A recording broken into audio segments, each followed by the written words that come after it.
Olá, tudo bem? Eu sou o professor Paulo Cruz e esse é o canal do Instituto Brasil 200.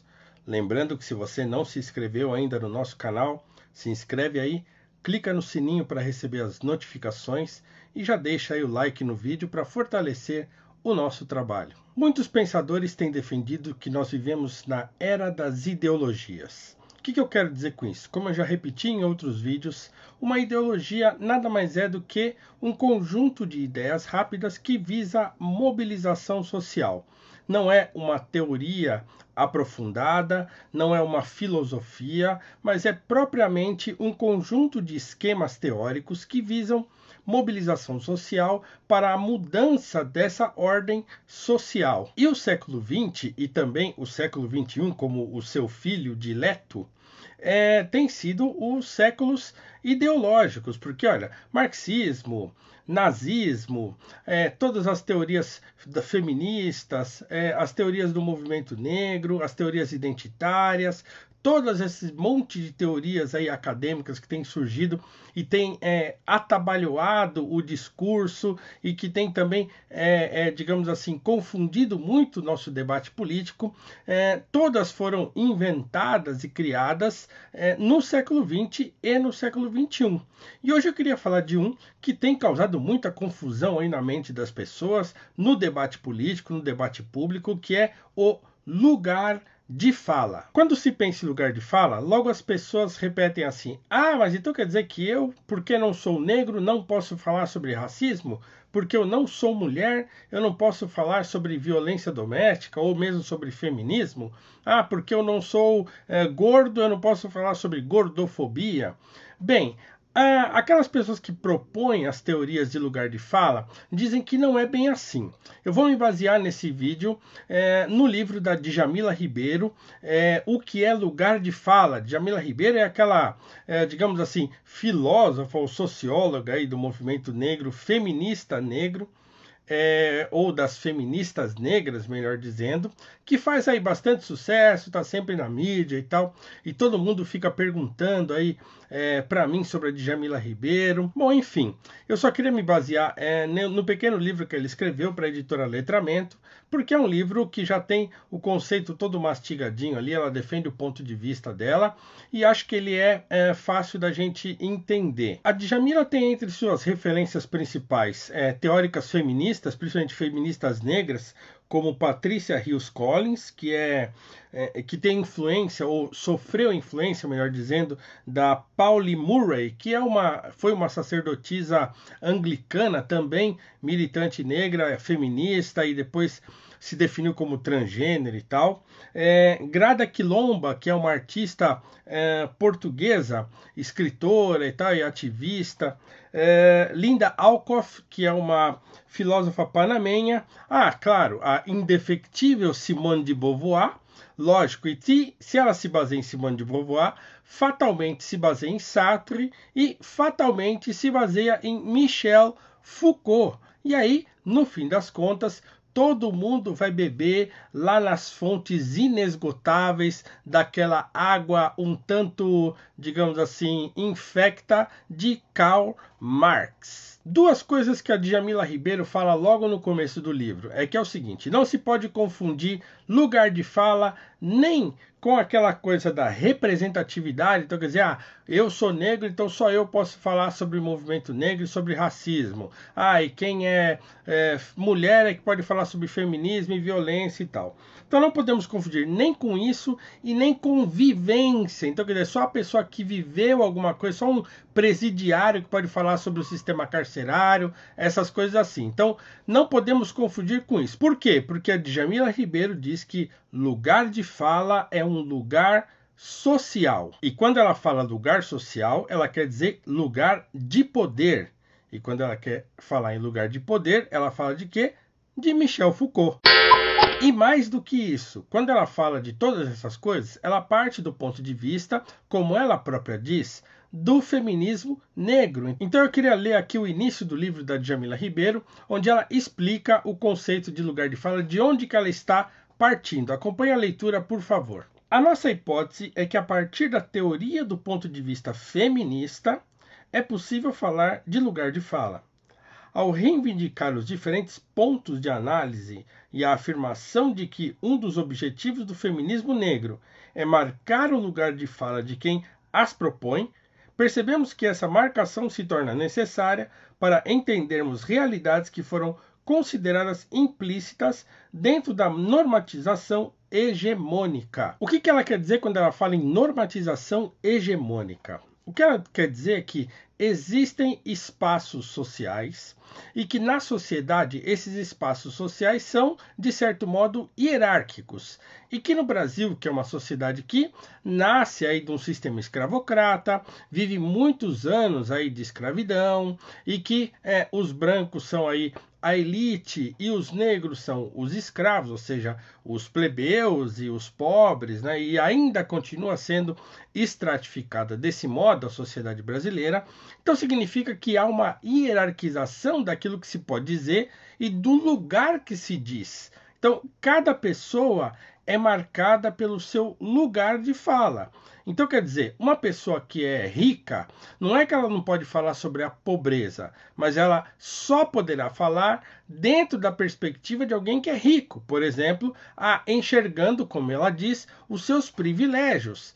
E aquele, por exemplo, que é pobre ou que é negro como eu, pode falar sobre racismo partindo do meu lugar. E qual é o meu lugar? De homem negro numa sociedade, segundo ela, escravocrata, patriarcal, machista, homofóbica, etc. e tal. Então, quando eu, por exemplo, represento alguma coisa que critica o pensamento da Djamila, ou mesmo do movimento negro, eles falam que eu estou, digamos assim, traindo o meu lugar de fala, ou que eu fui, de certo modo, colonizado no meu pensamento. Bom, então eles chamam o meu pensamento de colonizado, partindo do pressuposto que as suas teorias, que vêm lá do Michel Foucault, são descolonizadas. Para mim isso parece muito estranho. Vejamos então o que ela diz em mais um trecho do seu livro. Numa sociedade como a brasileira, de herança escravocrata, pessoas negras vão experienciar racismo do lugar de quem é objeto dessa opressão, do lugar que restringe oportunidades por conta desse sistema de opressão. Pessoas brancas vão experienciar do lugar de quem se beneficia dessa mesma opressão. Logo, ambos os grupos podem e devem discutir essas questões, mas falarão de lugares distintos. Estamos dizendo, principalmente, que queremos e reivindicamos que a história sobre a escravidão no Brasil seja contada por nossas perspectivas também, e não somente pela perspectiva de quem venceu, para parafrasear Walter Benjamin em tese sobre o conceito de história. Estamos apontando para a importância da quebra de um sistema vigente que invisibiliza essas narrativas. Então, o que Djamila está dizendo aqui é que todo mundo então fala de um lugar e que o seu lugar determina aquilo que você é e o modo como você vê o mundo. Ou seja, há uma determinação nos grupos sociais e não somente nos indivíduos que faz com que eles enxerguem o mundo à maneira do seu grupo, como o seu grupo enxerga e como o seu lugar enxerga. Então, se eu sou negro, fatalmente eu estou numa perspectiva de opressão. De alguém que é oprimido, melhor dizendo. Então, quer dizer, se eu sou negro, eu falo da perspectiva de um oprimido. E se eu subverto, de certo modo, esse discurso, é porque o meu pensamento está colonizado. E aí, então, a Djamila ainda completa. Acompanhe. Assim, entendemos que todas as pessoas possuem lugares de fala, pois estamos falando de localização social.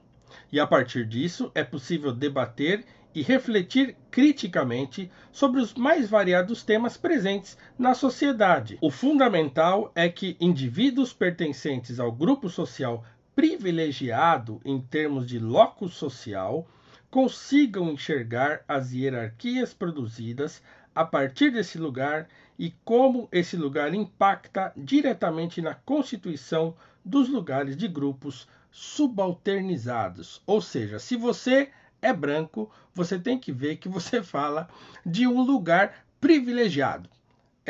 o seu lugar, a sua cor, o lugar onde você nasceu, a sua família, tudo isso determina o modo como você vê o mundo. Então você tem de ter consciência que você fala a partir de um lugar privilegiado. Terminando aqui a citação então de Djamila Ribeiro.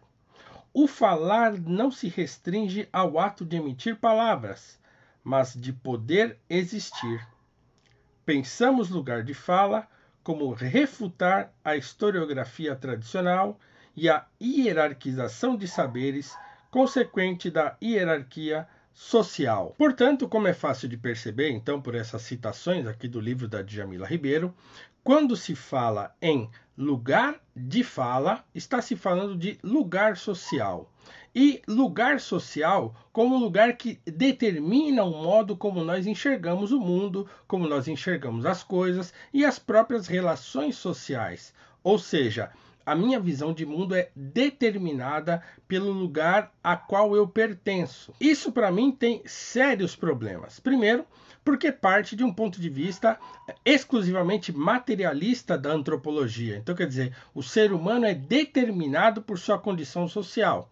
Eu sou aquilo que a minha condição social me determinou ou me impôs. Isso para mim é estranho, porque, por exemplo, se eu sou cristão, e como de fato sou, a minha visão de mundo é toda permeada não pelo meu lugar social, mas pela minha fé, pelo meu cristianismo. Ou seja, por exemplo, quando o apóstolo Paulo diz, olha, em Cristo não há mais grego, não há mais judeu, não há mais gentil, só há cristão, só há aqueles que têm fé na redenção em Cristo. Então, quer dizer, aquele que é cristão, ele não tem mais, ou não deveria ter, um ponto de vista, digamos assim, materialista da história ou condicionado por sua antropologia materialista. Não, ele está condicionado por sua visão cristã de mundo. E assim como qualquer outra pessoa que tem outros tipos de crenças. Ou seja, o ser humano não pode ser enquadrado na sua materialidade exclusivamente. Não posso ser enquadrado ou determinado por minha condição social. Por quê? Porque há em mim a consciência também, há um espírito em mim, se eu acredito que há espírito. Então, quer dizer, o ponto de vista da Djamila Ribeiro é o ponto de vista materialista, existencialista e, sobretudo, no fundo, ateu. Porque crê que a existência precede a essência, como dizia o Jean-Paul Sartre. Mas não é verdade se você não aceitar essa premissa. Então é preciso que, antes de você acreditar em lugar de fala, você aceite a premissa de que você é condicionado socialmente. Caso você não aceite essa premissa, o lugar de fala cai por terra. Então não há como você impor às pessoas determinadas teorias, sendo que elas não aceitam nem as suas premissas iniciais. E a premissa inicial do lugar de fala é: o ser humano é condicionado socialmente. A nossa posição social, o lugar onde a gente nasce, as pessoas com as quais a gente convive, a nossa educação, tudo isso determina quem nós somos. Mas isso não é verdade. Haja vista que muitas pessoas, ao longo da história, mudam.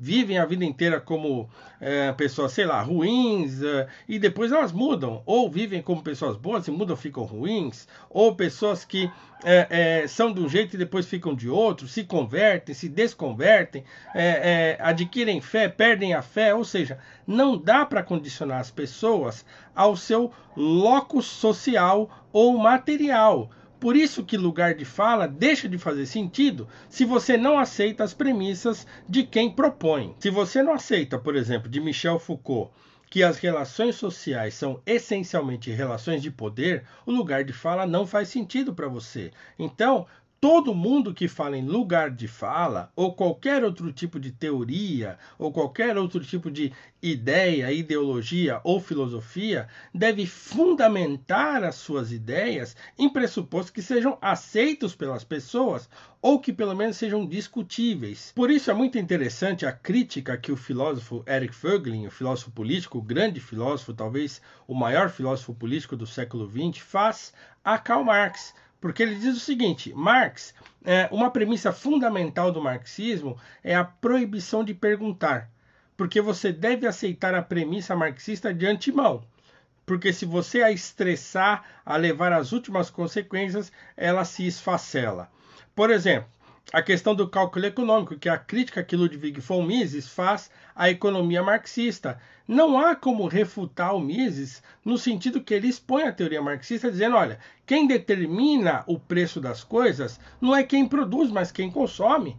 Claro, quando a gente vê um monte de promoção por aí, ou quando a gente vê o produto ficando escasso e o preço subir, é a prova cabal do que Mises está dizendo. Isso aí refuta cabalmente a ideia de que o valor de uma mercadoria é dado pelas horas que você gasta para produzi-la. Não faz sentido. Então, quer dizer, toda crítica ao marxismo, ela se fundamenta naquilo que está nas suas premissas. Então você precisa aceitar as premissas para você poder aceitar a teoria ou a ideologia que está por trás daquilo. E não é diferente com o lugar de fala. Se eu não aceito que o meu lugar social determina o meu modo de pensar e de ver o mundo, eu não consigo aceitar que existe uma coisa chamada lugar de fala. Eu, como negro, posso falar de filosofia grega e eu não estarei, e não vou falar de filosofia grega como negro, oprimido, trineto de escravo, sei lá o quê. Eu vou falar de filosofia grega se eu estudar filosofia grega e souber do que eu estou falando. Então, a pessoa que vai falar sobre racismo, não é só porque ela é branca que ela não vai entender aquilo que acontece. Então, o lugar de fala acaba, por fim, significando aquilo que dizem que ele não é, que é vivência e representatividade. E não é à toa que os grupos que defendem aí lugar de fala e tal, eles sempre tentam bloquear o debate, sempre tentam calar o outro com essa justificativa. Você não sabe o que você está falando, ou esse não é o seu lugar de fala, ou a pessoa, quando quer ter consciência social, ela fala, eu não estou no meu lugar de fala.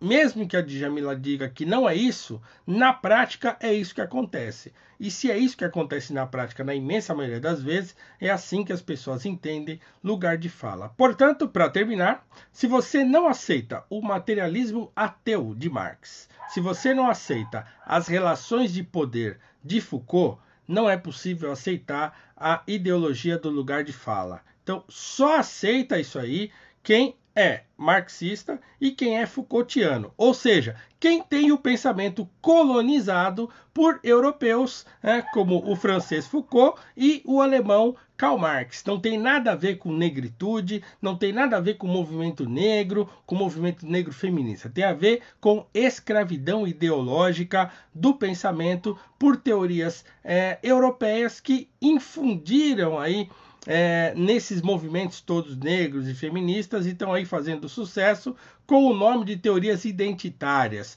Tudo isso nada mais é que materialismo tosco e irresponsável. Então é isso, espero que você tenha gostado desse vídeo. Peço desculpas aí para esse sonzinho de cachorro no fundo, é que hoje o cão do meu vizinho resolveu latir sem parar. Peço desculpas aí pelo incômodo, fique com Deus e até o próximo vídeo.